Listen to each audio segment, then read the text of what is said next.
Ladies and gentlemen, welcome back to the God of Knicks podcast. I'm your host, Apollo Reed. I'm here with my co-host, Regular Joe. How you feeling, bro? Feel My adrenaline is still trying to come down from that shit. I was in here going crazy. I think I scared the dog. Oh yeah. I probably woke up my son. Well, one of them is still up.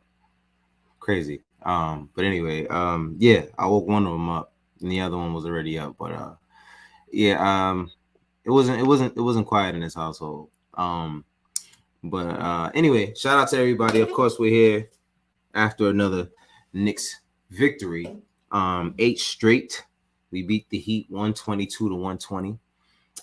In a hard fought game, like a super, I mean, disappointing third quarter with the way the first half ended. And an amazing end to that game because I mean, the Heat stormed back at home. You kind of expected that to happen. Yeah, that team got pride, bro. Yeah, you kind of if you thought that this was going to be a walkaway game, but nah, you're bugging. Not at home, especially not at home. And they're not built. They're not built like that. They're not going to walk away. Shout out to the chat, my guy, Old Dower. Yeah. What's going on, my guy? How you feeling? It's definitely been a minute. It's definitely been a minute, man. It's been a minute. But yeah, man, it was a great game. It was a great game. I'm proud of these guys for pulling it out. Because I just like the momentum that I'm seeing. Jalen Brunson got hurt at a certain point in the game, and you saw the shift in the momentum. And I said it. I think I was watching it. We were talking. We were watching that, watching it along at the same time, and I said, yeah, man, that Jalen Brunson injury is going to that's they got the momentum right now, and they went on a run, and I think they brought it to within 3. I was like, oh my goodness, it was crazy. They took the lead at one point. Yeah, they took the lead. They had a 1 point lead. Mm-hmm. But I think that was after Jalen came back. I think we kept the lead until Jalen. Oh, okay, I see what you're saying. Yeah. But when Jalen got back, I guess we had to gain our own momentum again. But it was tough. Yeah, that was tough, man. The chat. CIA back at it again. You see, I see Julius got that anti-ho in him. for sure. Oh man, what's going on, CJ? My man. Sloppy second Xavier Marshall was good. Xavier, what's going on, bro? You know what I mean? No year goes unanswered. Yeah. You know how that goes. You know how that goes in New York. But like that was a crazy game. So let's get some stats up here so we can talk about that real quick and just to get a taste of what it looked like from the books. So here we go. So RJ, let's start with RJ. I wouldn't say RJ had a bad game tonight. Nah, he didn't have a bad game. Not at all. Bad game. He actually, because people would say that he didn't play down the stretch. I just think that coach found he actually brought him back in to finish. Yeah, he closed the game. He closed the game. But for a long while, Quickly was in there, and he should have been. Quickly was on something else tonight. But RJ, he had a pretty good game.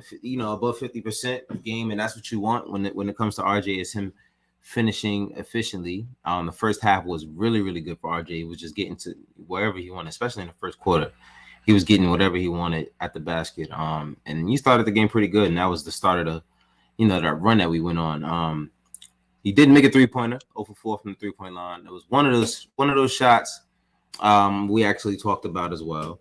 That was frustrating for me because I felt as though Julius could have got the ball to him a little bit quicker. But still, RJ shouldn't have took the shot. You know what I mean? I just think both of them collaborated on a terrible, ending of that. Especially with the way I believe it was Cody Martin or Caleb, whatever Martin, one of those Martin brothers. I think the way that he closed the way he closed out, it was like a wild closeout. Like he Yeah. could have easily blew past that closeout. We could have did something different with that, but RJ still took the shot and missed, and it hit off like the front rim, and he was in the corner. So you know what I mean, like that. It wasn't a good shot, but at the end of the day, I saw the hesitation in Julius, and I don't know if that was because it was RJ or because he wanted to take the shot himself or wanted to make something out of it, but then realized there was an open man in the corner, and at that point it was too late. But it was just what I miss. Oh man. Anyway, let's check the chat. Xavier going crazy. Yo, this dude is crazy. Yo. Yo, I miss this guy, bro. Yo, I miss you, bro. This dude is crazy, yo. He said, I feel like Brunson made the whole team slap box to establish a pecking order. That is hilarious, bro. That's mad. Yo, we got to do a show, bro. Like, we can't be laughing at your shit all the whole time. For real, man. For real. Who else was nervous when Julius took the last shot and had the ball in his hand? So, all right. I'm going to be honest. I haven't been a big Julius fan starting last year. And this year, he's starting to gain my trust again. I trust him. That was the only time in the final seconds that Julius had the ball in his hand this season that I was like, I'm okay. I'm okay with it. Because for one, we saw Jalen Brunson didn't have it. They tried to get Brunson the ball and he couldn't get it going. Yeah, credit Oladipo, man. Like their defense was crazy. Oladipo is in his shorts, bro. Like, and then every time he like got to what you would consider one of Brunson's spots, they bought a double. They did a good job, right. I guess. They did a great job defensively. And that's what I'm afraid of, though. But then we talked about that earlier. That's the one thing I'm afraid of in the playoffs is teams are gonna do everything in their power to take away Jalen Brunson, just like the Heat did tonight. And right. Are the Knicks able to counteract that? Is Randall able to then take it upon himself to make plays for himself and everybody else? Tonight, he definitely made plays for himself. He had a pass to Mitch. We talked about backstage where he dropped it off. He put it in Mitch's lap, and Mitch just dropped the ball. It would have been a dunk. I think that would have put us up 4. Yeah, he just fumbled it. It was and that's the thing. Tonight I was watching, and what I saw was that all right, they can't double 2 guys.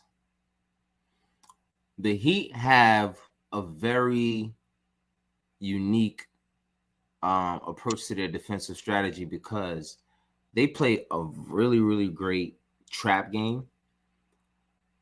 And then if you have another great player, they just put Jimmy Butler on it. And they switch everything. And they're not afraid to switch everything. Right. So the whole night I'm sitting there, especially once Jalen Brunson started going off after he came back. They started throwing 2 guys at him. Brunson had to throw it to Julius. And I was like, all right, well, at least Julius is not getting a double. And then you look at who's guarding Julius, and it's Jimmy Butler. It's like, all right, well, that's the thing, though.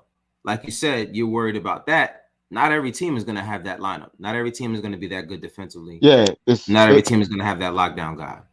That like, let's say we play like a team like, let's throw it out there, right? Because it's the elephant in the playoff room. We play Cleveland. Cleveland don't really have a lockdown guy. I don't think. Not just that, but I don't think they have like the personnel to play the way the Heat. Like, there's certain teams that you watch the way the Heat play, like the way they trap on the perimeter. You watch the way the Raptors trap on the perimeter. I don't really think that Cleveland has the personnel to trap the way those teams do. Well, They just don't have Okoro, like the length and like Okoro Okoro is is a a guy, but really great defender, but he's not that much of an offensive player in their system that they will keep him and, out there for that long. and they play like two small guards. So I don't Right, know. Trapping is not quite the same when you right. got like 2-6-1 guys in Hmm. your backcourt. Exactly, and that's the difference. So, and you saw that tonight. It was really hard for Jalen Brunson to get it going and catch a rhythm, especially after they came back in the game. But you know, But Cap, it's funny. We say that it was hard for him to catch a rhythm, and then you look then you look at at the his fucking numbers. You look look at at his numbers. the 25 points, 9 of 14, 3 of 7 from three, 4 of 6 from the line, 4 6 two from the line, steals, 8 assists, 8 2 rebounds, assists. like only one It's turnover. only, and that's the thing. You watch how they guarded him, and you're like, wow, he still had that kind of game. Like, and but that is why I am less concerned this year about what we have or who we're gonna go against. Actually, is what I'm trying to say, because these guys are really showing you that they can really still have really great games while getting everything thrown at them. Everything thrown at them. Mm-hmm. And that's been the most impressive thing that I've seen this year. Is like I said while we were watching the game, I said the reason why I think we will go to blank blank in the playoffs. I'm not gonna say my prediction right now. We'll save that for later. It's too early. It's too early. It's too Too early. early. It's too early. We'll save that for later. The reason why I say we will go blank blank in the playoffs is because of Jalen Brunson. And it's just his decision making. It's not, he doesn't even have to score every single time. There was a pass that he made to, I forgot who it was. And it's just like, high IQ passes. I think it was Mitchell Robinson. The one It was the one Mitchell yeah, Robinson. the one dunk he got. And it was just a beautiful dump off pass to him. And it's plays like that. And Mitch had a rough game tonight. They put a lot of bodies on him. These guys. Yeah, it's crazy though, right? If you watch that play when he drops that pass off to Mitch, Mm-hmm. like he doesn't actually see Mitch, but he knows that Mitch is there Yeah. because he turned his back. He did that pivot that he does in the lane, and he felt bam on his hip. Yeah. So he knows now that there's nobody on Right. Mitch. Mm-hmm. So he just throws a nice soft bounce pass right there. And that's the thing about Brunson, man. Everything he's about is just high IQ. He's not always out there looking to make the predetermined play that you naturally would see. You know what I mean? And that's the kind of person that you like to have. And then, sometimes even Hart's like that. Hart, I wouldn't say he's a great playmaker. You know what I'm saying? But he's a great instinctual player with the ball in his hands, depending on what you have him doing. I wouldn't give him too much responsibility, but you did see when Brunson went out, Hart was bringing the ball up. Yeah. So that shows how much the coach actually trusts him. Going back to the chat real quick, Jose says, RJ started passing the ball when he played with the second team that opened up his game layups. Absolutely. And that's what you want. And that's what I don't like to see when RJ is playing with the second unit. I don't want to see. That doesn't mean, all right, here, RJ, here's the keys. Just go and shoot every shot. Like, nah, like that's a unit you have to run. You still got to help run that unit. You know what I'm saying? It's a lot better when and I always say that the key to RJ's game, besides for obviously finishing, is his playmaking. You know what I'm saying? Like, we know you can get to the basket and score. Rather it's efficient or not, depending on the night. But when he's able to get other people, if everyone knows that RJ is going to be there, that's the thing I love about Mitch being back, is that it gives RJ an option when he drives. And you've seen it already. Ever since Mitch has been back, RJ's had that option to throw right up to him. Jose Garcia, pure like luck, bro. That's how. Huh? He said on the attempt steal by Butler, how does the ball spin towards Julius? Attempt steal by Butler. What play was that? I believe he's talking about on the final play. On that final play when he tried to steal it and he still got it back. Yeah. Yeah. I don't know how Julius ended up with the ball back. I thought that was about to be a turnover. I'm not gonna lie. I did too. Once Jimmy hit that ball, I said, it's over. And then he got it back. I said, oh shit, he still got the ball. And I was like, this game. And then I was thinking, it's crazy too, because I was thinking, like, right? But he hit a shot similar to that over Bam, right? On the play before. Yeah. So in my mind, I'm thinking like, I see where he's going. He's driving right, so you kind of know what's coming, right? You know what's coming. Like, yeah, we see him take the shot all the time, and he makes it. I don't know how he makes it. I don't know how. It looks so weird as a lefty, right? But I seen him going that way, and I'm like, this is kind of in his wheelhouse, bro. Like this shot that he's about to take. Like it's not a shot that we haven't seen him like make, like just running right and shooting like to the left. So I don't know. Like I thought it had a chance to go in, put it like that. And when I seen it come off his hand, like you could see the trajectory of the ball. I'm like, yo, that shit look good. That's what I was looking for. I saw the trajectory and I said, oh shit. I went crazy. I lost it, bro. I lost it. I went crazy. Julius Dion Randle, bro. I ain't gonna lie. I lost it. CIA says my man's JADHD heart is gonna be a key piece moving forward. I'm not gonna lie. If y'all ever watch him, he got like twitches, yo. He's mad funny. He's hilarious. To me, watching him is hilarious. The facial expressions that he has sometimes. Yeah, hilarious, bro. Funny, mad funny. Like when we played the Celtics and Jason Tatum got ejected. So immediately he was like, "Oh, that's two texts." Like the facial expressions he made, I was crying. I'm like, yeah, but I see what he's trying to say. He's definitely got a little twitch to him. He's funny. He's definitely funny. Jelani, what's going on, bro? What's going on? He was no match for Jimmy tonight, though. Nah, Jimmy had him. Jimmy knew to do it with heart. At the end of the day, experience won that battle. You know what I'm saying? In size too. And yeah, just strength and size. Yeah, a lot of all of that, and gym work for sure. But Jimmy does that to everybody. I mean, he didn't really do that to Grimes last game, but I know Grimes. I don't know. It's different. Grimes didn't really play as much this game. Did he? Why didn't it feel like 25 minutes? He played what he normally plays. He played what he normally plays. So I guess not seeing him down the stretch as much was a little bit different for me. I guess it just wasn't him and RJ's game. I guess him and Quickly. Because I think it was Hart and RJ out there to finish that one, right? Yeah, and then they brought Quickly back in for like an offensive possession, I think, or something. Yeah. Okay. Yeah. Lonnie says if Randall let the game come to him, Knicks would be third solid, no cap. Matter of fact, I think Quickly was on the court when Randall hit the shot. It was that possession that they put Quickly it was that possession. Okay. But yeah, facts, Jelani. If that's the thing about Coach preaches it all the time, is letting the game come to you.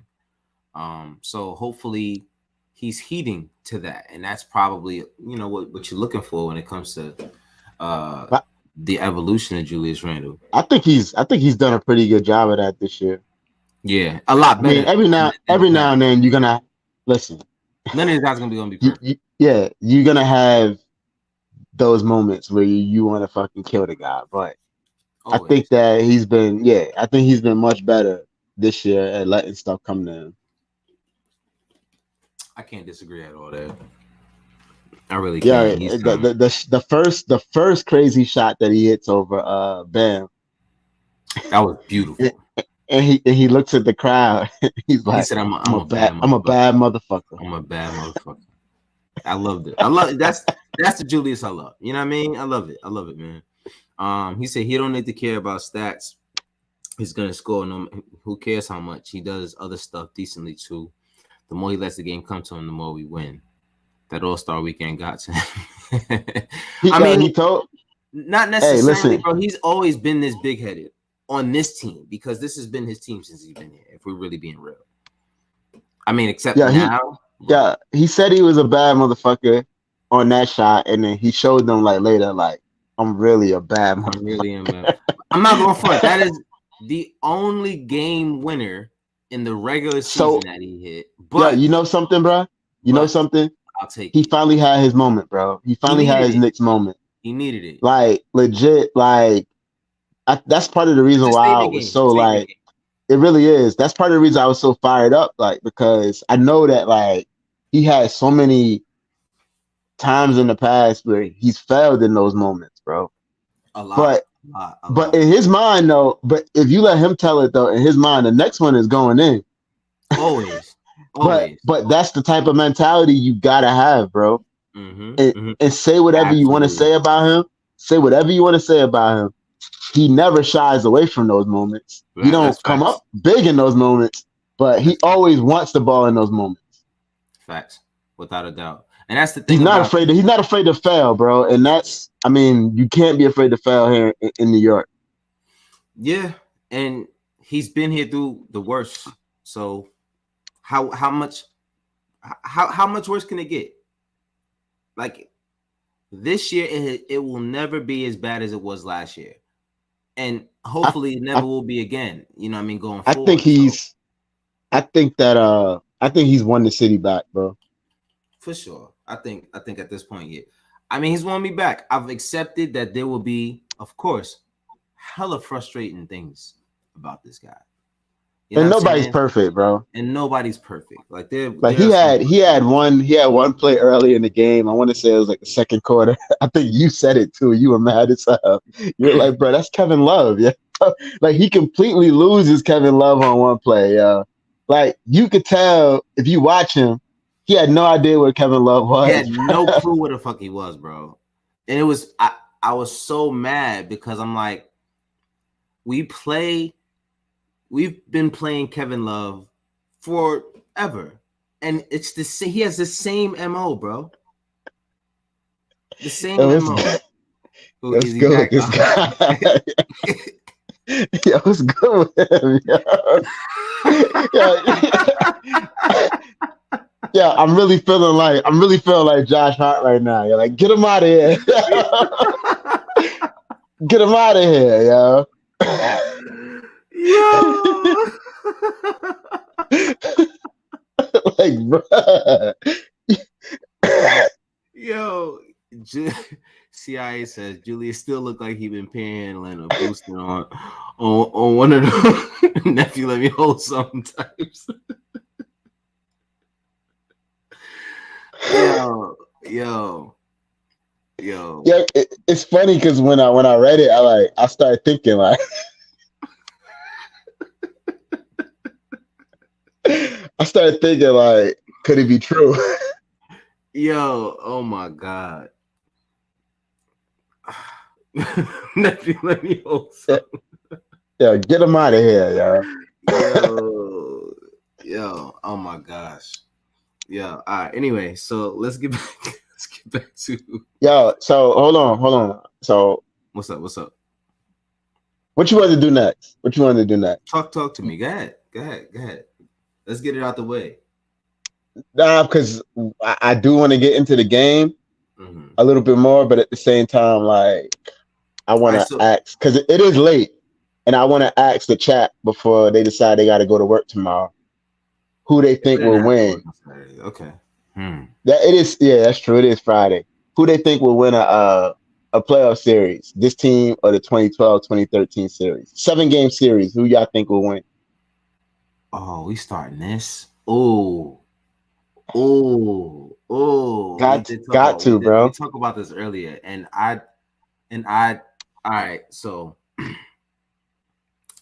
damn, this is gonna be a tough. All right, hold on. Pause. Let's get through the game because there's no way Okay. we're gonna be able to go back to the game after this conversation. Guarantee you, it's not gonna be a game. Guarantee. Okay, cool. Emmanuel quickly. Yes, there you go. See, same page. Emmanuel I knew quickly, that's where you was. I knew that's where you was going, bro. bro. We here, bro. We here. Bro, you were Word. Emmanuel Quickly. There was a point of the game where it was like every time he touched the ball, like something good was happening. You know what I'm saying? 5 for 9 from the 3.9. In the third quarter. Like by the third He quarter. had a crazy stretch in the third quarter. Yeah, and it's just the timing of the shots. It's not just the stats. Yeah. It was at the moments of the game where he hit those shots. That because Miami was making that push, and I mean, ultimately they end up coming back and taking the lead, but still, those shots. It was Miami. Yeah, those shots he hit in the third, and I think he hit another one in the fourth. That was like, I think he hit 2 in the third and 2 in the fourth. That were like huge. Yep. So, and that's the thing. Oh my God, let's get through this. Because I'm ready to have this discussion. Okay, yes. So Emmanuel Quickly, 7 for 11 from the field, which is crazy efficiency. 5 for 9 from the 3-point line, 2 for 2 from the free throw line. 2 rebounds, 3 assists, 21 points. It's just who he's been the past few games. It's the energy. He's getting back to being that. He's talking again. He's smiling. He's laughing. He's dancing. Every time he scores, he's doing something. And that's the Quickly that we want. I didn't like the Quickly where he was serious and I like the free Quickly. I like the Quickly that's out there having fun. You know what I mean? When he's not having fun, he's not having a good game at all. It's just Quickly's good games are always attached to fun. I've never seen Quickly have a good game and he wasn't having fun out there. Ever. Not once. So he's got to have fun while he's playing, man. I think that's the big thing about it. Whether it's a playoff game, whether it's and we're not saying play around. It's not what we're saying. It's because you're playing basketball. It's a kid's game, bro. It's a kid's game. You know what I mean? Like, so just have fun. You know what I mean? But make smart decisions. You know what I mean? And that's what he's been doing, man. So shout out to Quickly. He's really been balling as of recently. And I just wanted to keep it up. Okay, so I got it right here. So the Heat pulled within 3. And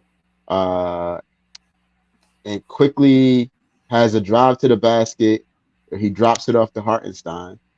Hartenstein shoots the little floater, makes it 93-88. Then they come down a couple of possessions later, 34 seconds left. Quickly hits a monster 3. We were actually still on what's the name? On the call. On the call. Yeah. When he made this shot. And I remember you were fired up because you was like, that's the way you close a quarter. Hits another 3 though, makes it 96-88. Then in the fourth quarter, I know he hit 2 more huge 3s. At this point, we were off the call. So now I'm like really locked into watching the game. Because I'm probably gonna end up watching this game over because I missed the first quarter and I'm gonna just play some clips. We were on the call. Then he hits clips while you're talking. Go ahead, you good. Go ahead. So then I think Miami pulls within 5. No, they pull within 3. I'm sorry. They pull within 3. Caleb Martin gets an and-1. 9:45 to go in the fourth. Quickly hits a floater.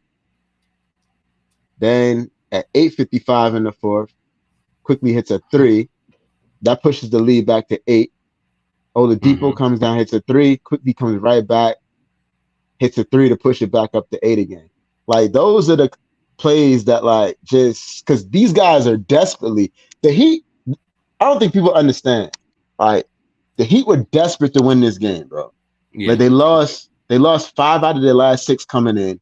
This was a big shot right here. Yeah, that was a huge shot. Like, I don't know. This kid is incredible to me. Yeah. But, like, this team, like I said, desperate, bro. That was the one that pushed it up to 5. Then he hits a 3 after this. Yeah.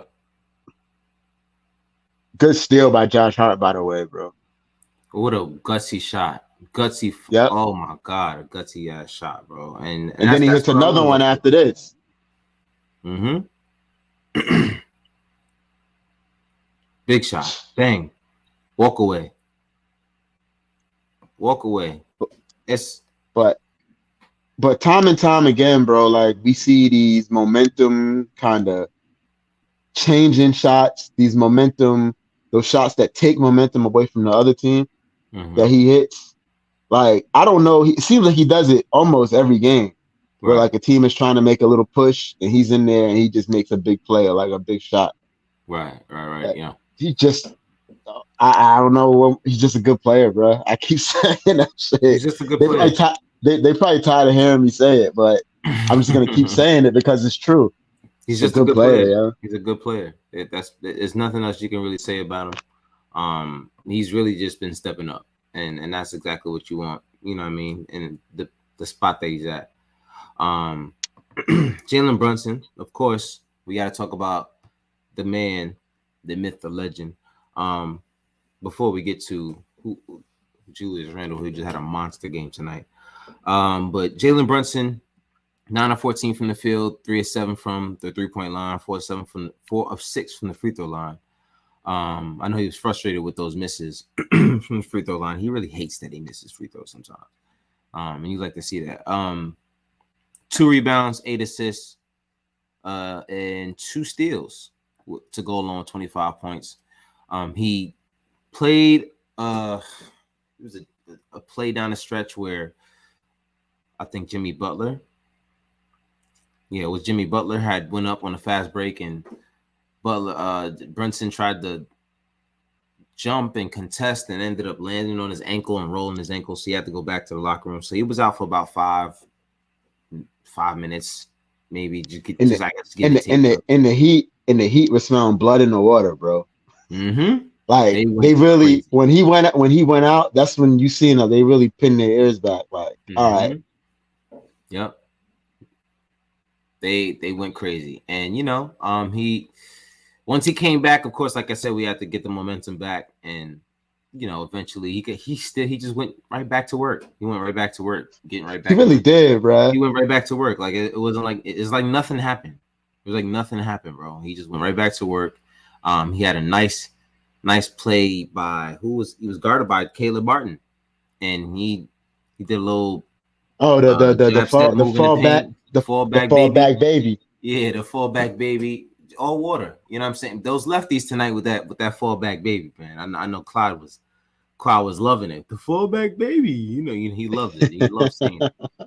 But yeah, man, it's he just went right back to work and he finished his job today. I'm sure he probably would have had a double tonight if he didn't have to go out.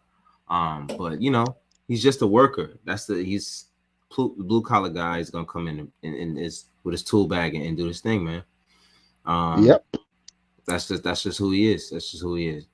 Um, so who else besides for the only other guy to talk about? Julius Dion Randle. Julius Dion Randle, 43 big points by Julius Randle tonight. 9 rebounds, 3 assists. 8 of 13. One of those 8 to win the game tonight. From 3. 16 to 25 from the field. Just a monstrous game by Julius. I think he had 30 in the first half. And just what I mean, these guys back to back. One guy has 30 in the first half, and then in the next game, the other guy has 30 in the first half. That's a team that you're scared of. You know what I mean? These guys that can just have monstrous games and finish. It's not just, and that's the thing about tonight that I was most proud of, more than anything, was watching this team lose that lead and still fight and win this game on the road. And I think that really showed how much this team will fight going down the stretch with any team. You know what I mean? Like even the way we handled the Celtics and didn't let them come back in the game and take that game away from us. It's just been a theme with this team. It's all right. We know they're gonna go for a run. They're expecting runs. They stand put. They don't let it affect them because they know it's part of the game. You know, they know that whistles can make a run happen. Prepare for it. All right, just dig in. Do what you do best. Don't get out of hand. Don't go crazy. And we have to give credit. We have to give credit. And you talked about it, Joe, today. We have to give credit to Tom Thibodeau. As much as people don't want to give credit to Tom Thibodeau because so let's get into that. Let's get into that real quick. Yes. So for those that are listening, like this conversation started earlier this afternoon amongst us. So there was somebody who shall not be named posted on the frozen envelope that, you know, basically he was giving props to the Knicks. You know, the Knicks are this good, blah, blah, blah. And then he goes into this whole thing about how, you know, he doesn't care that the Knicks are good. No, basically saying like the Knicks are good, but it doesn't matter. I still want Tibbs fired. And that basically Tom Thibodeau is not a good coach. Tom Thibodeau is trash, is his exact words. My thing is this, y'all. And I don't know, maybe somebody will push back in the chat. So when the Knicks were struggling, right? Everybody was saying fire Tibbs, fire Tibbs, fire Tibbs. Fact. Fine. I never was on the fire Tibbs wagon simply because we haven't had a lot of luck with coaches. This guy is a proven winner in this league. Right. Top 10 in win percentage, y'all. All time. Top 10 all time in win percentage. Like, don't say that doesn't matter. Like, it does matter. Salute, Legion. So this guy is saying basically that the team is winning in spite of Tibbs. You can't say that the team is not that Tibbs sucks when the team is not playing well, right? And when the team is playing well, say that it doesn't have anything to do with Tom. Like, you can't have it both ways, guys. Facts. Like, give credit where credit is due. You know, like, you can't say that if Julius Randle is not playing well, you can't say that this team is losing because of him. And then when he's dropping 43, say, oh, he still sucks, trade him. We're not winning because of him. Like, we are winning because of him. Right? Yeah. So the same energy that we got towards Randle, right? Because a lot of people wanted him out last year. So the same energy we had towards Randle, we need to have that same energy towards Tibbs.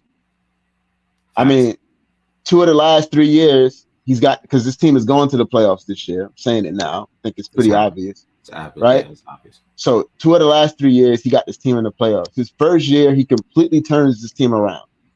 Last year, in my opinion, the front office made a lot of mistakes last year. They cleaned up those mistakes. They gave this guy a better team.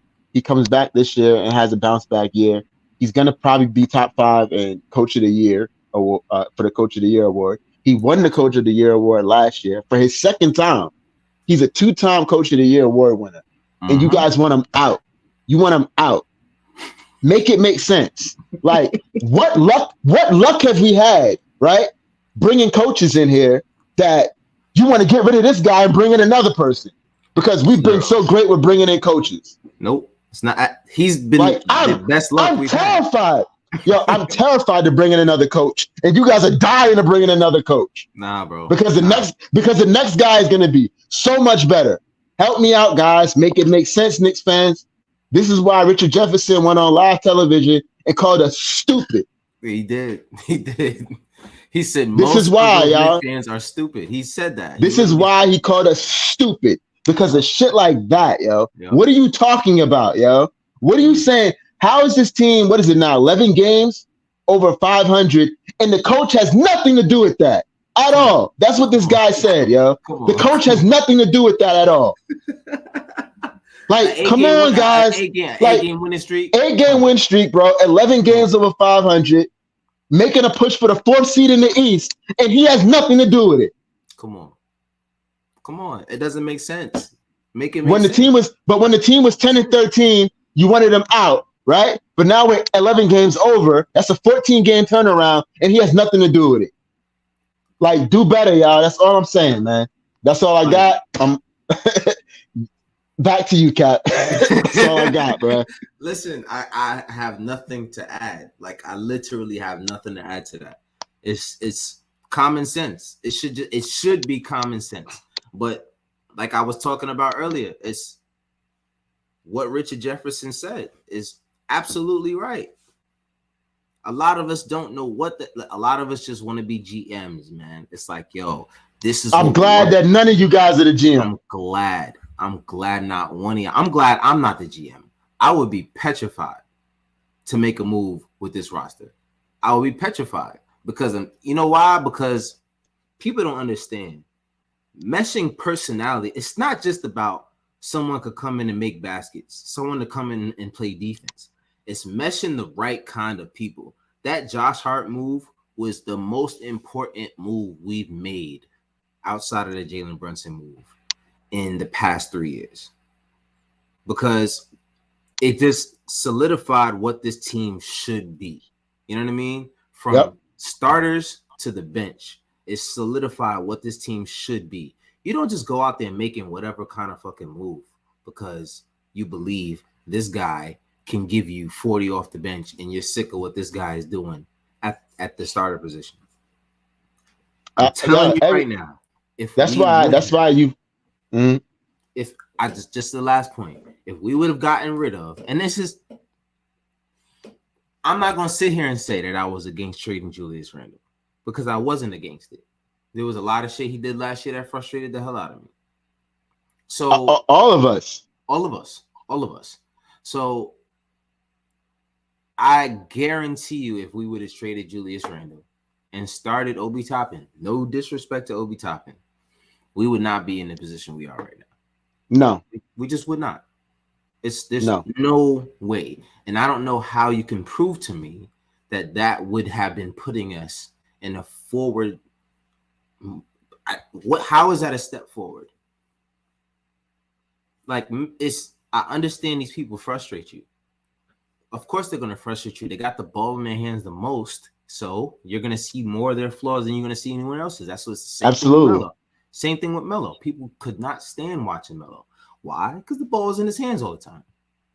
People hated watching Kobe. Yeah, I feel like 90% of teams, if you just listen to fans of other teams, bro, I really feel like 90% of teams, fans, hate their star players. Absolutely. Remember, as a matter of fact, remember last year when Ja got hurt and the Grizzlies ran off like 11 in a row, and like fans were saying that they need to get rid of Ja Morant. Get rid of Ja Morant, bro. Get rid of Ja Morant, yo. Like, what is wrong with you, bro? Nah, people, they do it with Giannis. It's like, what are we doing here? What are y'all talking about, bro? Like, it's from the position of a fan. It's so easy from your living room. Jose Garcia, 100%, bro. 100% agree with that. I didn't like it because I didn't like his last comment. He said he said that he liked everything Randall did last year. I didn't like it, right? Because I thought sometimes his behavior was detrimental to the team, and he was like, it was a little over the top. It was a bit much for me, but it did come from the right place. The guy wanted to win, and he was frustrated. He was miserable.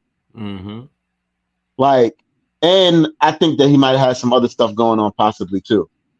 But something else was going on. Yeah. But so I wouldn't say I liked it, but I understood it. He's a competitor. He wants to win. He enjoys winning. And you could tell he absolutely hates losing. Right. But not only does he hate losing, but the problem is that it's okay to hate losing. The problem is he's a bad loser. That's it. He's not a good loser, bro. Yeah, he's a bad loser.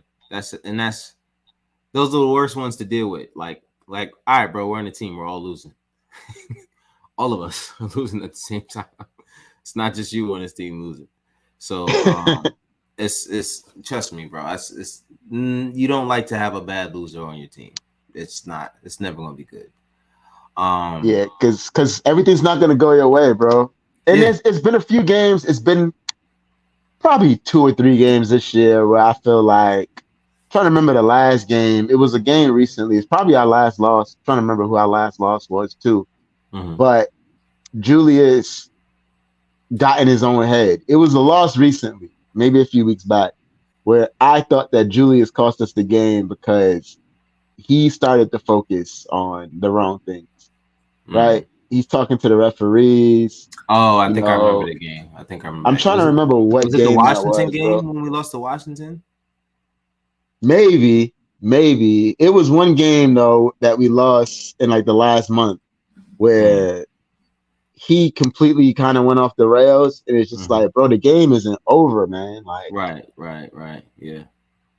Like, just calm down. Like this. yeah, because at this point, right, like you got to know, playing on this team all year, like just play the game. Like Right. if you just play the game, bro, if you just play the game and you play the game the right way and you focus on the game, this team almost always gets back into the game. Mm-hmm. So there's really no reason to go off the rails like that. You know what I mean? Just because things aren't going your way early in the game. And Right. I thought in the second half of that game, like he went off the rails. And it's just like, bro, somebody got to bring him back. Yes. Somebody. I don't know who. Like somebody bring this man back because we could still win this game if he Hmm. comes back. Yeah. But he never came back that night. Yeah. He just stayed wherever he was, and it was a really that's the thing about Julius is like you kind of once he's gone, it's like it's like that's it. It's like there's no getting him back. There's no getting him back. It's like once he's there, that's it. So you got to do Yeah, whatever. right. And same thing we were talking about the other day. When he's the kind of guy you just don't piss him off. Well, what I Coach, what I coach, say, bro, coach protect Julia's happiness at all costs, at bro. all costs. At all Like, yo, costs. if I seen somebody trying to piss Julius off, like on the street, like I would step in. Yeah. Yo, what's going on here? I would step in, like, yo, he don't need my help. He's like 6'8", 250, but like I would step in, like, yo, like leave my man alone, bro. Like, Leave him alone, bro. Don't talk yeah, to him. like, Don't talk to him. yeah, at all costs, protect Julius' happiness, bro. That's all I can say. Because when he's happy, he is one hell of a player, yo. All right. So we got how much time is on the clock? 47, 45. 47 minutes is on the clock. We got time. We got time. So the question was posed.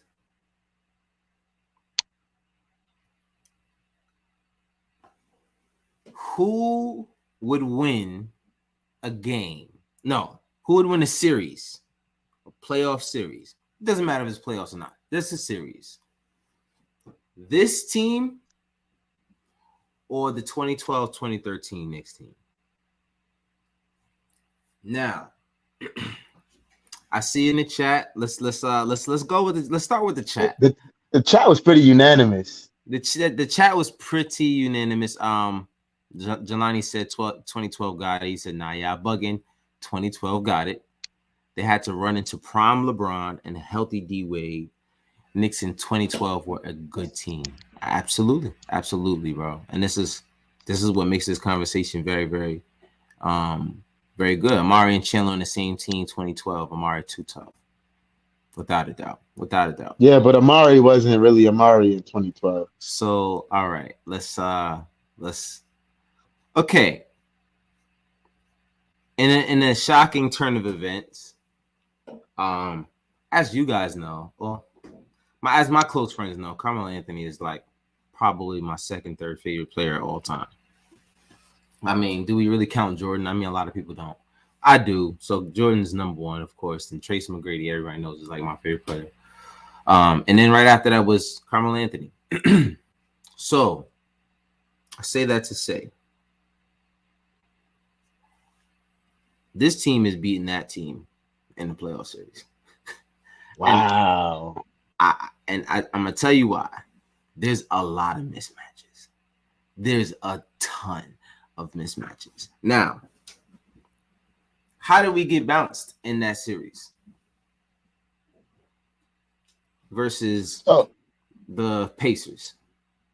I mean, we got bounced in that series because Tyson Chandler had a bad back and Roy Hibbert just dominated him.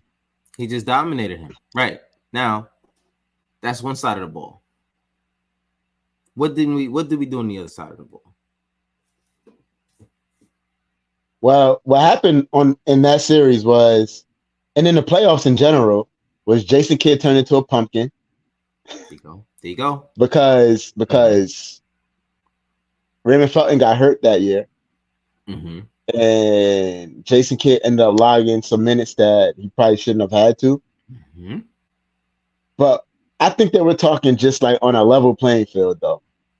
Like if you just took those guys, right, where they were in their careers, and just lined them up with the guys we got now. So I think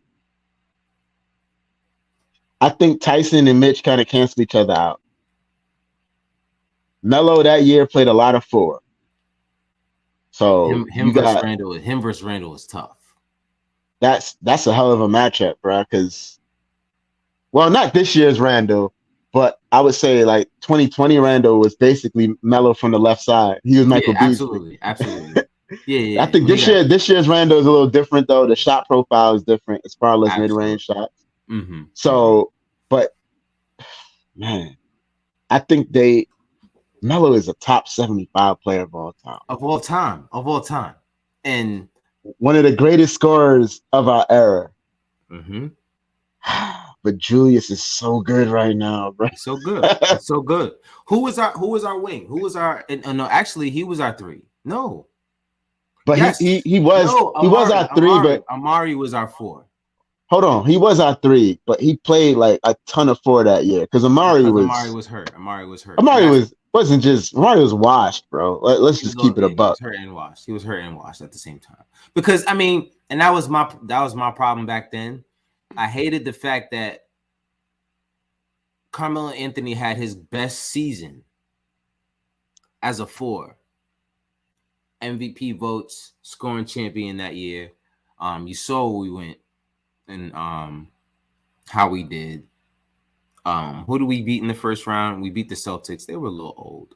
Oh, Uh, we was going to get Jose Garcia. We was getting there, bro. yeah. Oh, we're not done. We're not done. You said who did we beat in the first round? Yeah, it was the Celtics. We beat the Celtics. Boston. Yeah. No, yeah, we beat the Celtics, and then we ran into. Remember they came in wearing all black. Yeah. That was crazy. So I mean, anyway. But let's keep going down the line. Yeah, right? let's keep going down the line. So it's basically Shumpert versus RJ. And they canceled out pretty well. I think they can't. I think RJ is a better player than Shump, though, bro. Like I don't even think it's close. Yeah. I think, but Shump is a great defender. This is why I think they canceled each other out. Yeah, maybe. So I don't remember. Trying to remember.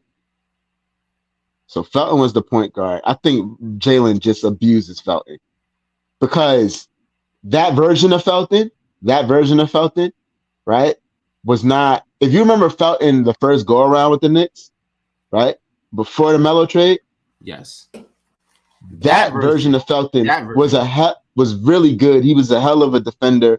The version that we got back after the Melo trade was not the same defensive player, not even close. In fact, he spent most of his time like this, with his palms up, blaming everybody else for him getting blown by. Like I just think Jalen just has his way with him, man. J.R. Smith is off the bench. Quickly's coming off the bench. Prigione's coming off the bench for that 2013 team. Yo, I don't know, bro. I think so. One difference though, that team really, really lit it up from three, bro. Like they hit at that time, they hit the most threes in NBA history. But at that time, that is today's NBA. I was gonna say that. Yeah, they really like they were launching 43s a game before like most teams were even thinking about doing that. You know what I mean? Like they put up a ton of threes. They made a ton of threes. They were a lethal 3-point shooting team, bro. I still think this team beats them, bro. Thank you. Like I really do, bro. That's the same reason why for me. Like, and I'm approaching this. I'm not like anybody who knows me, bro, like I don't really do like recency bias and stuff like that. Like this is not recency bias. Like I'm really thinking this shit over in my head. And I think this team has a slight edge, bro. Facts. Facts. Like that team was an elite offensive team. They were really good defensively. This team is the sixth best offense in the NBA, bro. Like, and defensively, they're better than what they're rated right now, like with Mitch in the lineup. Facts. Facts. Like, I think this team got an edge on that team, bro. You know where it starts for me. Jalen Brunson is cooking anybody who's in front of him. If it's Felton, he's blowing by him. If it was J Kid, sayonara, because that was like his last year anyway. Jose Garcia, come on, bro. Brunson don't pass. Let Amari and Chandler block his shots. First of all, people been trying to block his. They've been trying to block Jalen Brunson's shots all year. listen, have you watched these games, bro? Like he doesn't just allow his shot to get blocked. Listen, I'm gonna tell you right now, Jalen Brunson is blowing by Raymond Felton. First of all, he doesn't even have to get to the basket. He's a mid-range demon, anyway. So once he blows back past Raymond Felton or Jason Kidd, whoever is in front of him, he has an open range to shoot. And if they step out into the mid, it's over for them. He's blowing right past them and he's going to the basket. He said put Shump on Brunson. It's not happening. But the thing is, like, I've seen teams put everybody on Brunson. And literally they haven't stopped him. So why would I think Iman Shumpert could stop him? Nah, bro. And I'm gonna be real. We were Knicks fans. Obviously, we're talking about a team that we know. We're not just talking about a team we loved. Like everybody loved that Knicks State team, bro. And still do. Yeah, like I'm not trying to shit on that team. No. I think that this team has a slight edge though, bro. Just slight. I think it goes 7, and I think this team pulls it out. Yeah, I think so. Especially because I think, and I hate saying this because I'm such a huge Melo fan, but he's not guarding Julius Randle. He's not. One thing Jose Garcia is right about, yo, is that no, he's not going to stop Julius at all. And Julius has shown that when he wants to, right? But I feel like Melo's the same way. Both guys, when they really want a lot, I feel like both guys shown when they really want to like lock in on defense, they could both play defense. You know what I mean? But I just think Julius is just so damn big and strong, bro. Yeah, he's an ox who can handle the ball, and that's the thing. I think that's what gives him the edge over Melo in the playmaking part. Scoring, I think the edge will always go to Melo. I mean, Julius did go to Melo in the offseason for a reason at some point. I think it was 2 off seasons ago, when he went to Melo and was just working with him on. Matter of fact, it was right before the year where he was knocking all those crazy fadeaways down. The 2020-2021 year. So that's what you want to be as a scorer. You want to be what Melo was. King Ribby said we off the weed. I don't smoke, so I could assure you, I'm definitely not. I just really think that I really think this team has an edge, bro. I don't think.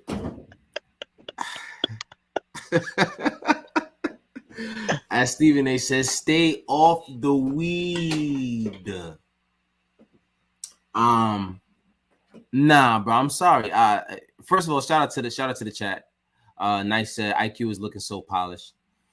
King Ribby, shout out to you, bro. Salute. And then he said, "What, y'all off the weed?" Listen, bro. I'm going matchups. We're not that. If you're gonna go by that, if you're gonna go how many wins a team had, I mean, the 2012 team won 54 games. Like that team was a monster team in the regular season. Right. But I'm just going off of the talent on the team, like matchup for matchup. Like I feel like this 2023 team. I mean, if you want to say that that's the difference, I won't argue it. If you want to say that they have a Hall of Famer, top 75 all-time guy on their team, and that's why the 2012-2013 team wins, Okay, I won't argue with it. I'm saying that's why the win differential is so different. Because at the start of that this team, season, they had a Hall of Fame player. And this team got off to a shit start. That team got off to I think they were 6-0 to start. And I'm gonna lock you in for that, Jose. Yo, it's crazy though, bro. Like, so damn. That 2012, 2013 team won 14 games in a row, bro, at one point. They did. They very. And damn, bro, I don't know, bro. Like that team, we got a lot of games left. I mean, all we got to do is win 6 more to tie that, right? That team was really good, though, bro. Like the chat is not wrong, bro. Like that team was. All right, team was legit, bro. You're getting out of hand. You're getting out of hand, Jose. Getting out of hand. He's joking. I'm sure he's joking. I'm starting to catch Jose's sense of humor. He's been here for a while, so I'm starting to learn his sense of humor. I'm hoping I'm learning his sense of humor right here. Is this like sarcasm? I think it has to be. This has to be his sarcasm because he said some stuff about Fournier in the past that I'm like, there's no way you believe what you're saying right now. I mean, the 2012 team did. They had Steve Novak. They definitely did, and that's another thing, though, bro. But like Novak was in that rotation. Like Novak wouldn't survive, though. You heard? No way. Like like he wouldn't in today's NBA. He wouldn't be able to be on the court, bro. Nah, no, at all. They would run. First of all, it'd be 4-5 every single time. Mike Woodson switched everything, bro. Mm-hmm. That was his principle. The Knicks would try to get a fucking Novak switch every single time down the court, bro, when he was in the game. Like he would be unplayable. Right. And that's imagine them switching Novak, right? Forcing a Novak switch. Because the Knicks, that team switched everything, bro. Like it is what it is. Imagine trying to forcing a Novak switch on the Brunson. Like on a Brunson, it's over. He might fall. Imagine quickly forcing that switch. I was gonna say quickly. Imagine blowing by him every single time. King Raby says Melo is better than him in the Knicks primes, and Drew, to be honest, having his best season and these numbers he's putting up. I'm trying to. I think what he's trying to say is that Julius Randle is having his best season and these numbers aren't that great. I'm thinking that's probably what he's trying to say. But his numbers are great. Yeah, but listen, I think he's saying comparing them to Melo. But Melo is a top 75 player of all time. He is a living legend. We're not saying that Julius is better than him, bro. No, what we're saying is like they would probably cancel each other out because there's no way. There's just no way. I think I said it wrong. There's no way that he would be able to guard Julius. And if you want to bring in, who are you going to bring in? You hated Steve? No, you couldn't hate discount double check. Come on, discount double check. So that team did have a matchup for Julius though. Because you know who joined that team late? Rasheed Wallace. Nope. Kenyon fucking Martin, bro. Kenyon Martin. The old Kenyon Martin could guard Julius, though? Yes, that Kenyon Martin was still excellent defensively. When we got him is when we ran off 14 in a row. That wasn't a coincidence. But he was a 2013. He was a 20 handlers, bro. But I still think that he was guarding like quick wings and like quick power forwards, though. Like I said, that team switched everything, bro. So he was part of that team being a great defensive team, and he had to switch on to everybody.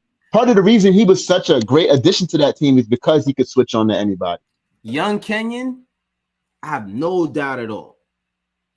But Knicks version of Kenyon, I'm not gonna say that he could stay in front of Julius because at that point he had lost the muscle and the bulk that he had throughout his career.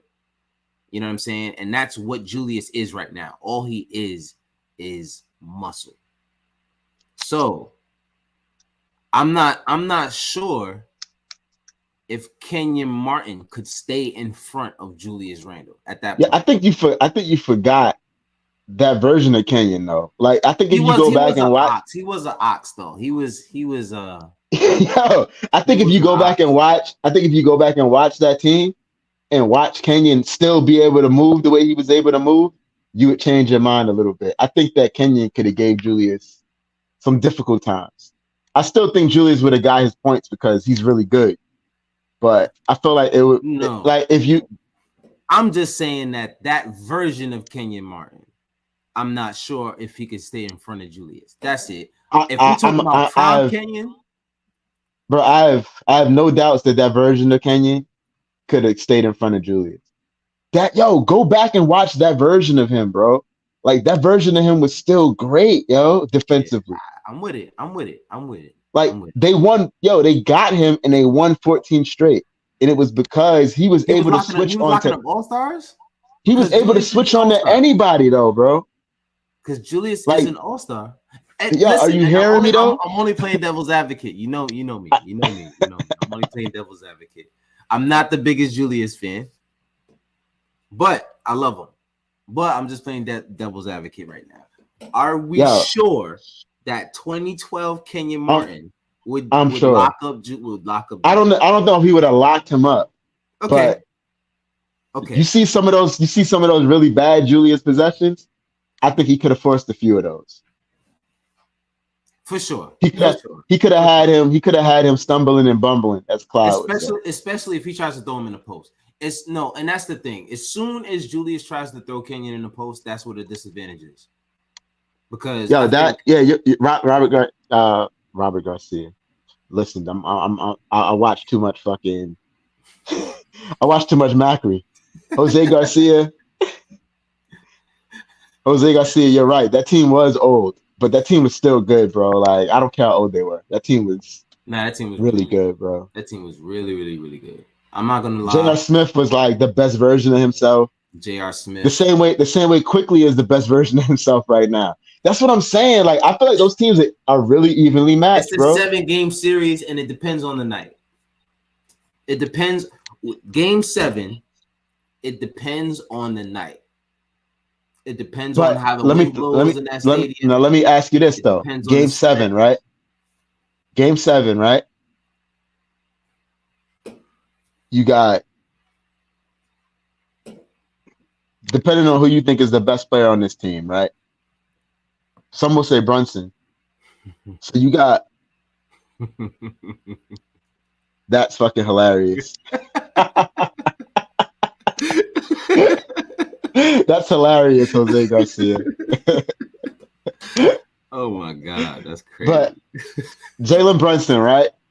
Versus Carmelo Anthony. Like, because you would say historically the Knicks, the 2012-2013 team has the best player on the floor in a game 7. Absolutely. Like that means something, bro. Absolutely. All day, every day. Game win is out the ass, bro. Game win is out the ass. Melo was a bad motherfucker. He was bro. He was a dog. Like one of the things that LeBron didn't like to see him without his teams. By the way, one of the things that I look back on, and I wish that the Knicks had a good enough team around him that he could have consistently been in like big games where he actually had a chance. You know what I mean? Every year after year, because he was so big time, bro, and not just big time like in the regular season. He was big time in like big situations. Right. Like, damn, bro, if that shit goes to 7, does Melo go berserk for like 50? And if he does, it's game over. Do you remember that the first year they made the Melo trade, right? And the Knicks played Boston in the first round. Mm-hmm. Do you remember that game where Melo and Amari both went nuts for like 30 something? Yeah. Mm-hmm. And I think Amari caught a crazy reverse dunk on KG. And the Celtics ended up winning at Cheerios. Yeah, the Celtics ended up winning that game, right? But I remember watching that game. I think Melo had a crazy line, bro, like 30 something points. 18 rebounds. It was something wild, bro. Like that's the He was shit a that you're afraid horse. of. He was a horse, That's the dog. shit that you're afraid of, right? In a game 7. I don't know. Now I'm confusing myself, bro. I'm starting to doubt, like, maybe that 2012 team does, that 2013 team does win. Kurt And Thomas if they was on win, that team. and if they win, it's because of Melo and no one else. That team was Yeah, as good as Melo was. Like, let's be real. they really were, bro. And As that's good as that why, team was, they was I good. think, that this 2023 team beats them Right. because that team was as good as Melo was, right? Mm-hmm. And let's be honest, like Melo never had A a good team co-star around him. like No. Jalen Brunson, bro. Nope. Like Jalen is different, bro. He's different, man. You He want to gets talk whatever he about wants. me being concerned that Melo go nuts in the game 7? Like Jalen could go nuts in the game 7. Like he's really 40, like that, bro. 40 and 10.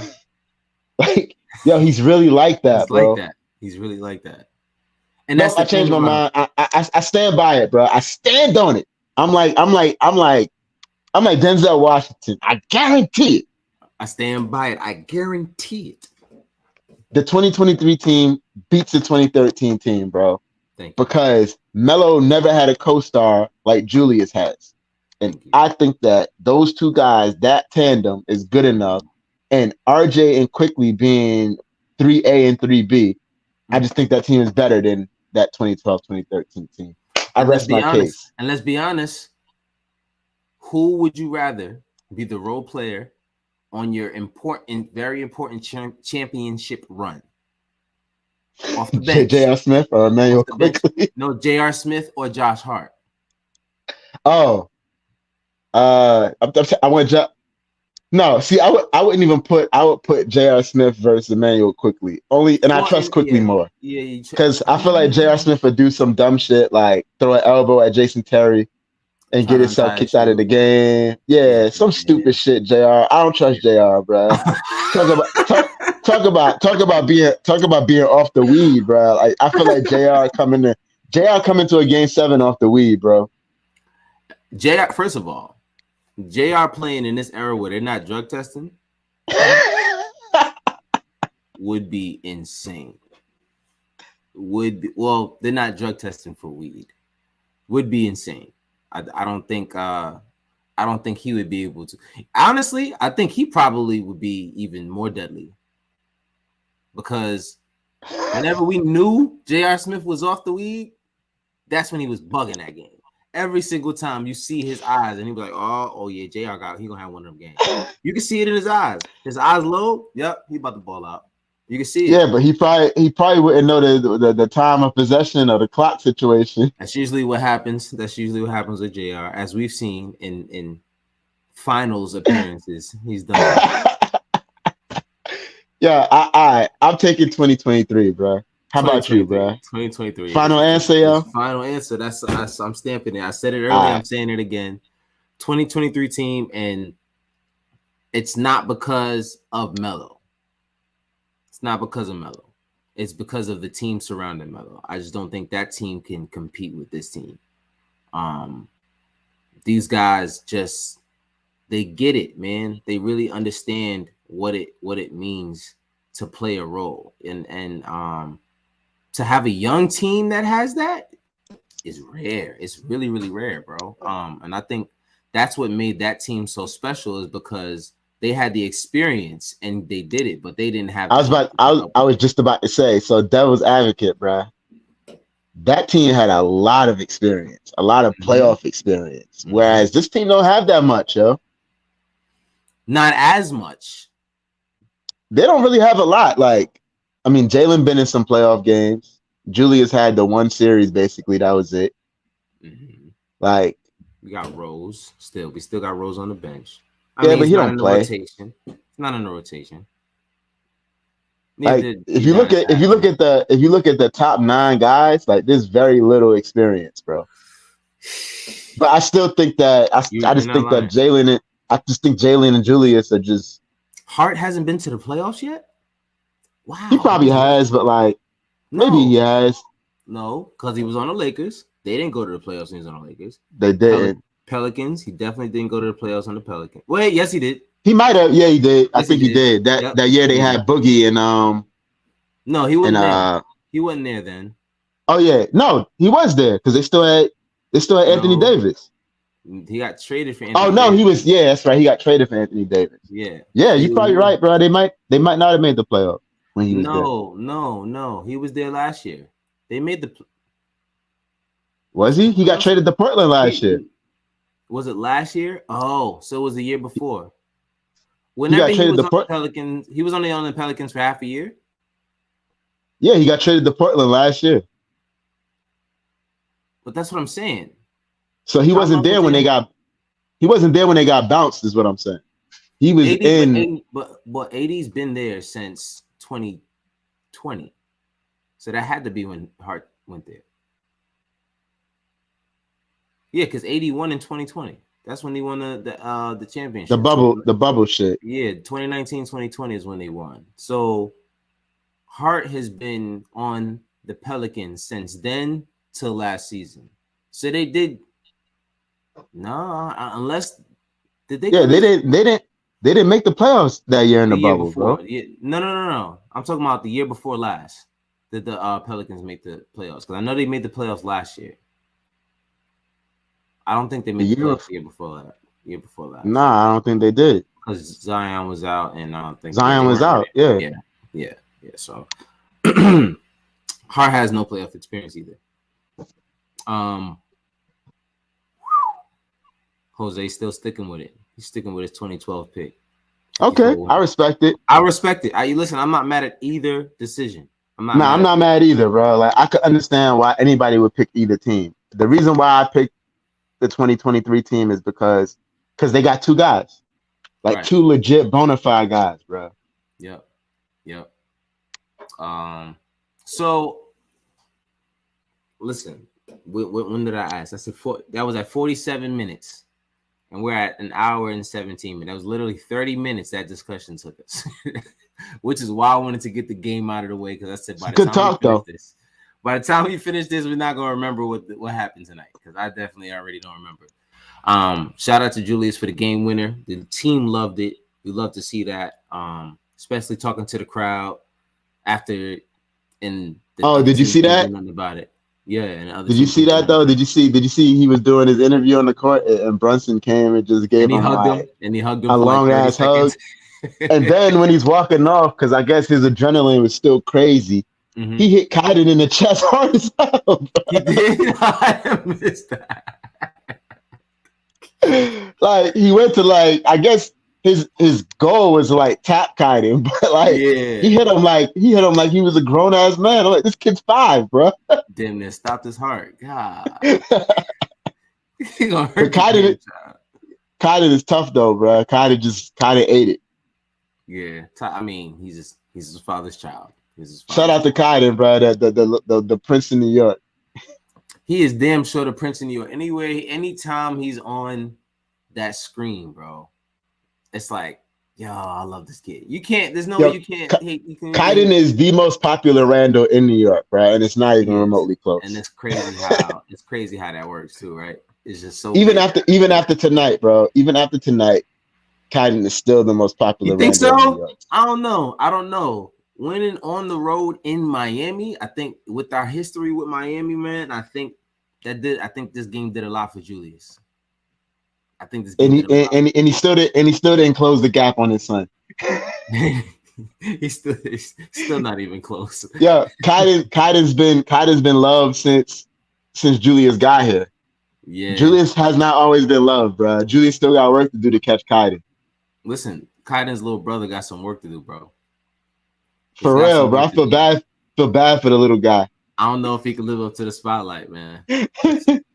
They might have to keep him in the shadows. I mean, don't even bring him out. Don't bring him to no games. Don't bring him to no games.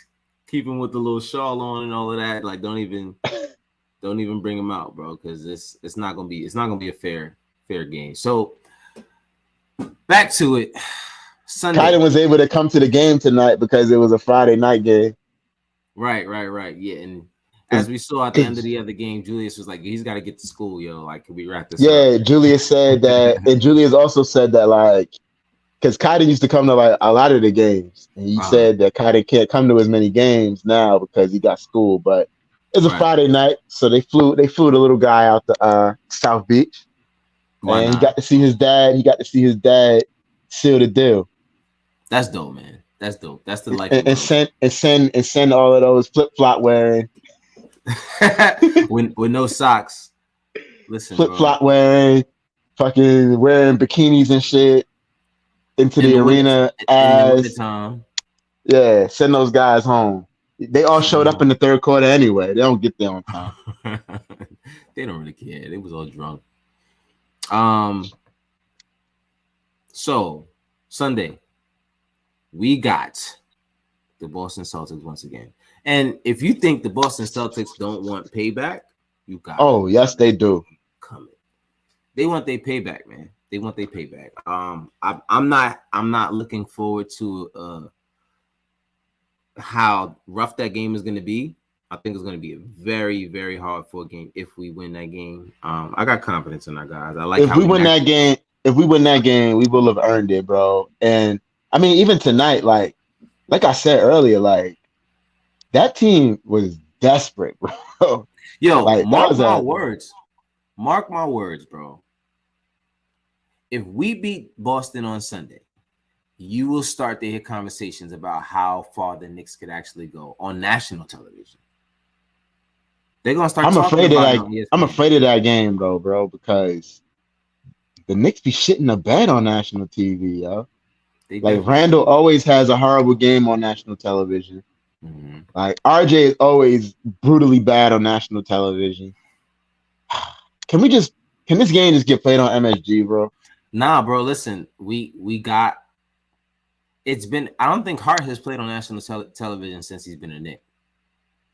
So I think the Nets beat the Celtics today, Jose. Yes, they did. They came back and won I think they were down 35 or something. All right, damn it. Yeah, we needed them to lose. Well, we're not. I'm not worried about the Nets. I'm not worried about the Nets though. So now we got a pissed off Celtics team coming in on Sunday. Yeah. I mean, they really don't like New York. I mean, you would like to. Damn, I just thought about that. They're gonna be really upset. But yeah, they're not gonna be happy on Sunday. They're gonna be grumpy as hell on Sunday. Macau had 38. Wait a second, bro. Hold on. How many points? Hold on. Macau had 38 points. How many points were they down, bro? I think they were down like 25 or some shit like that. It was what is it? Do I have my phone here? I got it right here in front of me, bro. They overcame at 28, right? 28 points. How did the Celtics, right? Great as they are, how did they blow a 28-point lead and lose by 10? And I think Jaylen Brown was there. I'm pretty sure he was, because I seen highlights of him earlier today. Yeah, he played 43 minutes. Wow. I'm telling you, man, this team has a good shot versus the Celtics. I think we match up very well with them. I'm going to be honest with you. I think we really match up well with the Boston Celtics. And I'm not going to sit here and say we can win a championship or we go into the Eastern Conference Finals and we're going to beat whoever we play in the Eastern Conference Finals. I'm not saying all of that. I'm just saying don't be surprised if you see us in the Eastern Conference Finals. That's just me personally. You were supposed to save that I was supposed to save that. You supposed to save that for like another 18 games, bro. Like nah, see, but I'm standing firm on that though. I'm standing firm on that. I think this team can reach the Eastern Conference Finals. Now, I will also add in the caveat that in order for us to do so, it will take another upset in the playoffs. If the teams that are supposed to beat the teams they're supposed to beat them, then I don't think we're gonna go to the Eastern Conference. Or this is what will have to happen. To me, this is the formula, right? First of all, the Celtics will have to get their shit together because where are they right now in the standing? They're in second. I think they're in second. So they're in second. Milwaukee can't lose. We need the Celtics to be the 1 seed. We do. Mm-hmm. We need to beat Cleveland in the 4-5 matchup, and then the Celtics.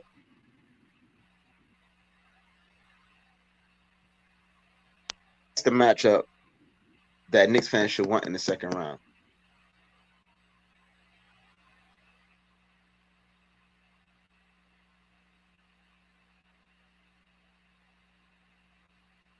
I don't know why my mic just got muted.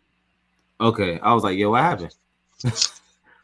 Yeah, my mic just muted itself for some reason. Okay. So yeah, I was saying Celtics have to wash up whoever the 8th seed is, and then Knicks will play them in the second round.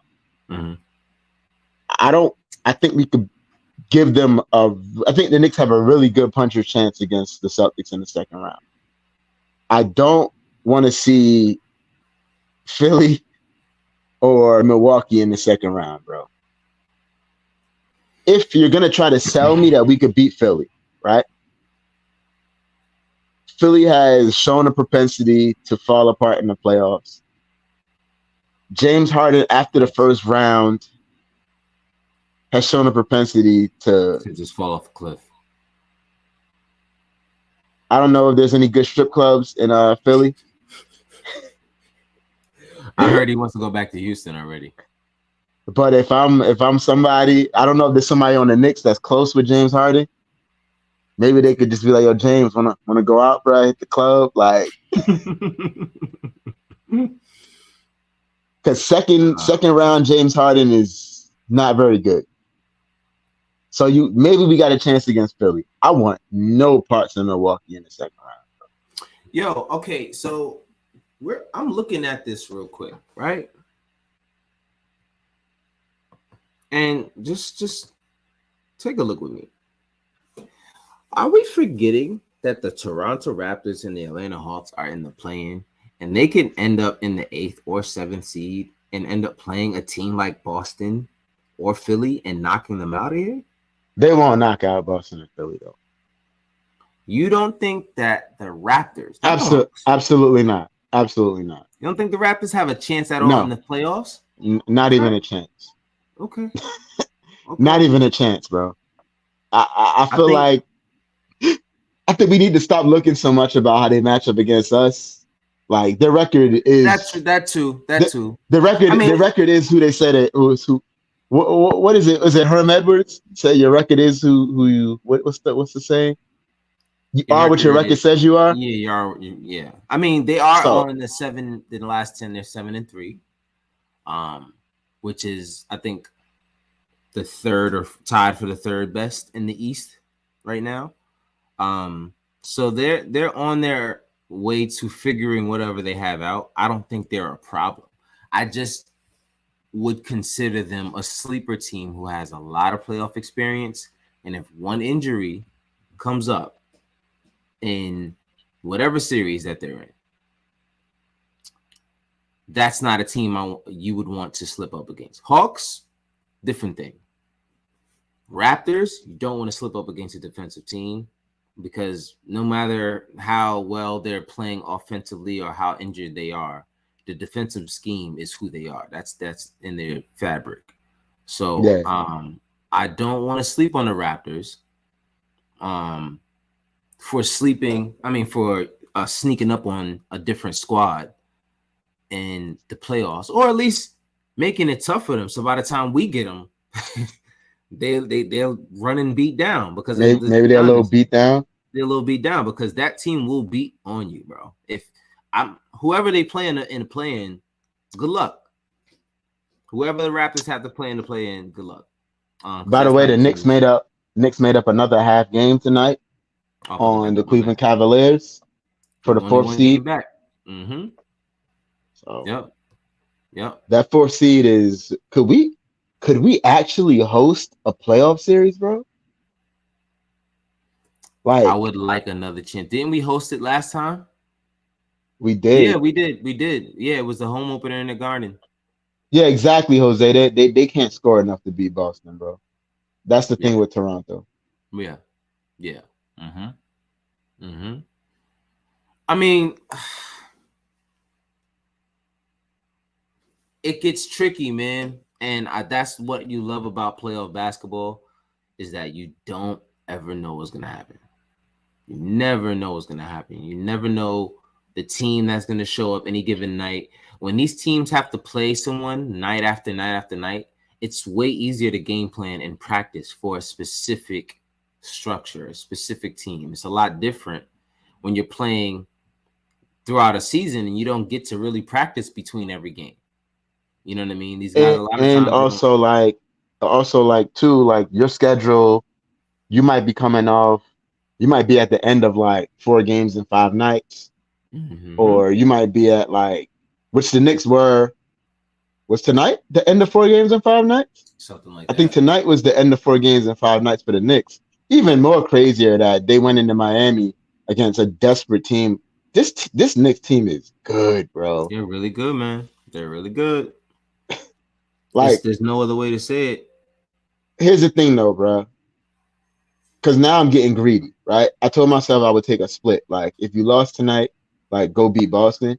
If Right. you if you if you won tonight, like if you lose to Boston, fine. Like, I want to win that game now on Sunday, like bad, bro. Like, I'm feeling greedy now, bro. Go win that game, right? Beat 9 straight. Boston, beat Our Boston on second 9 game. Sunday. That'll be our second 9 game winning streak in the season. I thought the last one was 8, no? I think the last one was 9, Oh, it was. and I think So, tonight was our second time that a team won. A Knicks team won 2 8-game winning streaks in the same season. Red Holzman was the last person that did that. Tom Thibodeau was the second one to do that. yeah, And I but Tom's guess he's a trash coach though, the so don't terrible worry coach. about it. Yeah, we're not talking. Get Tom out of here. Shouldn't we? But yo, beat Boston on Sunday, pummel fucking Charlotte on Tuesday, Mm-hmm. 10 game win streak going into the West Coast trip. Whoa, whoa, bro. I'm telling you, it's all we have to do is get through this one game because I think the Sacramento Kings are not a slouch. That's a game you gotta worry about for sure. Bro, the Kings are one of the best teams in the league. They're a really, really good team. The Clippers are still trying to figure themselves out, but I'm not gonna count that as a win. The Lakers don't have LeBron. They're not The gonna have Clippers LeBron have for lost. 3 years. The Clippers have lost 5 straight, bro. They got to figure that squad out. Adding Westbrook to a squad in the starting lineup is not easy. It's not It's easy. yeah. You talk about like players who really have like who can, especially when you first put them on your team, players that can have like a negative impact on like the ecosystem of your team. Mm-hmm. Like, Scary. like yeah, he can really have. That's why when like last year when Knicks fans were saying like go get Russ, I'm like things are bad enough. Like let's not go get Russ, yo. Man. I'm, Because it doesn't matter how talented Russ is. yeah, I love Russ. Like you Just not put for him this on squad. your team, like it just everything changes. Like he's not a shooter. Did you see the way Draymond was guarding him the other day? No, I didn't. Yeah, Russ was standing at the top of the key by himself. Draymond was in the paint. Like that's how he was guarding him, bro.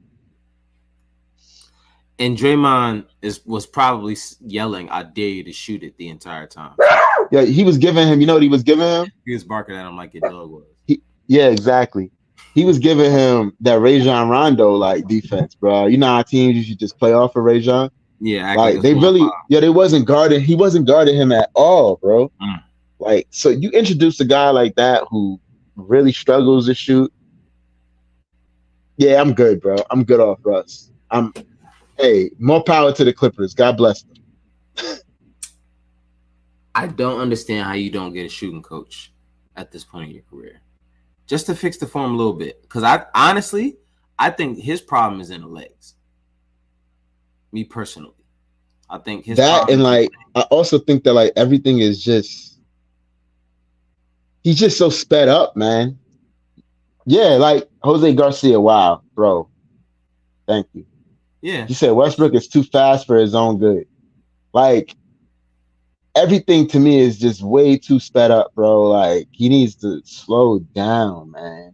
Like speaking of slowing down, the reason why I feel like that'll work wonders for him is because I think the reason why he shoots the way he does is because his whole life he's been on the run.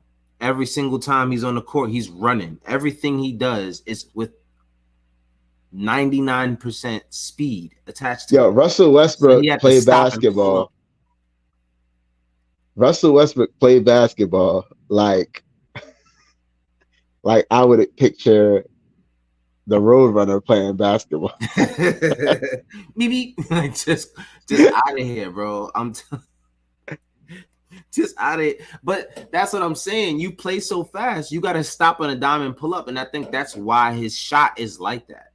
Is because he's never really been a spot up shooter or like pull up off the dribble without it being like, But let's be honest though, bro. Like his shooting is taking like a step back though, bro. Like he's worse than ever right yeah, now as a it was shooter. good. It was good at one point. Like Yeah. if you go back to like MVP Russ, like that year, I think that was 2011, I think it was something like Mm-hmm. that. Yeah. Like he was absurd that year, bro. Yeah. He was Like crazy. he didn't just win MVP because of the triple doubles. Like Mm-hmm. I think, hold on, I heard a stat the other day that was crazy. He had his clutch shooting was something Fred Katz had the stats. I can't remember what the his clutch shooting was like one of the greatest like of all time for like a Mm. season.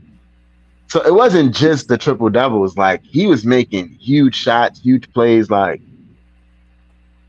I don't know, man. I think that those days are over with. Yeah. Yeah. It's gone, unfortunately. Yeah, it's unfortunate, bro, because like now he's like the butt of jokes and stuff, and the guy's a legend. So it kind of sucks that he's like the butt of people's jokes. And it sucks because there will always be a stain until he gets a championship. There will always be a stain on his resume because for whatever reason, like, and it's what the sad part is. What is the stain exactly? And it's a bunch of jumbled up bullshit. Like as a reason why Yeah, he shouldn't be whatever he is. And in reality, there's been so many other players who were supposed to be this or supposed to be that, and they didn't live up to it, or they could have been better than what they're actually showing you. And I think that's the reason why there's so much hate on Russ, is because he's not playing up to the potential that his talent has for him. And because everybody knows Russ is great, like everybody knows the talent Russ has. We're yeah. just confused right now as to where it went. You know what I'm saying? Like, why is it not clicking anymore? Like, it's just weird. Like, The Monstars took it, bro. yeah, it's like it's weird. Like, and it's you still see nights like his first night as a Clipper. I think he had 17 and 14. Like, damn, bro. Like, why can't we bottle this up? You know what I mean? So anyway, we got to beat Boston on Sunday. That's where it starts. That's where it starts. Beat Boston at Sunday. We played them at 7:30. We played them in Boston. It's going to be a tough game. We're going from Miami to Boston. It must be fucking rival week or some shit. But you know, I like our chances the way we've been playing. And to be honest with you, even if we lose any of these games, I'm not gonna be mad because this team has shown me who they are night in and night out. And I Yeah, know and that it's not a fluke, guys. yeah, it's not I'm big on the numbers, and all the numbers support that this team is really fucking good, yo. This team is really, really good. And that's just build on that. And this is not like the 2012, 2013 team, and that after they went on their run that one year, they blew it all up. And everybody was gone. And Jason Kidd was coaching somewhere. You know what I'm saying? Like, that's not this team. This team is just at the start. They're in the And beginning. by the way, this team is now, because they were tied with Sacramento for a while. They Mm-hmm. are now solely in seventh place in point differential, Mm. 3.1. Wow. Wow. Yep. Wow. Seventh place in the NBA in point differential. Yep. Numbers don't lie, bro. Numbers do not lie. Numbers do They not don't, lie. bro. They don't lie. Thank you guys for tuning in to the God of Knicks podcast. If you're here and you're still in the chat, please hit us with a like, subscribe, share, comment, ring that bell so you're notified when we go live. If you're listening in podcast form, whatever podcast and platform you're listening on, just leave us a review and a 5-star. That's all we ask for. Nothing crazy. And just appreciate y'all for always being here for us. Any final words from you, Joe? Nah, I mean, just let's keep this thing rolling, bro. Mm-hmm. Um, go into Boston and see if we can win a game. That's it. Like, and if we do, you got to feel good about Charlotte. Like, we could run this thing up to a double digit win streak, which is crazy, bro. Crazy. Shout out, So Ivan. See you, bro. so See that's you, all I bro. got, man. That's all we got, man. Appreciate you. Shout out you, Ivan. Shout out to Chat Jose. Appreciate you being here, man. It's been a minute. Thank y'all for being here. It's a late one, of course. We ran an hour and 42 minutes. Definitely didn't see that on the docket, especially when we started talking about 2012 versus 2022 at the 42-minute mark, an hour ago. Well, it wasn't really, I think it was a 47-minute mark. But anyway, 47-minute mark. yeah, regardless, it was a great talk. As always, I appreciate you guys tuning into the God of Knicks podcast. And until next time, y'all have a good one. Peace. Peace, love, and orange and blue light. That's it.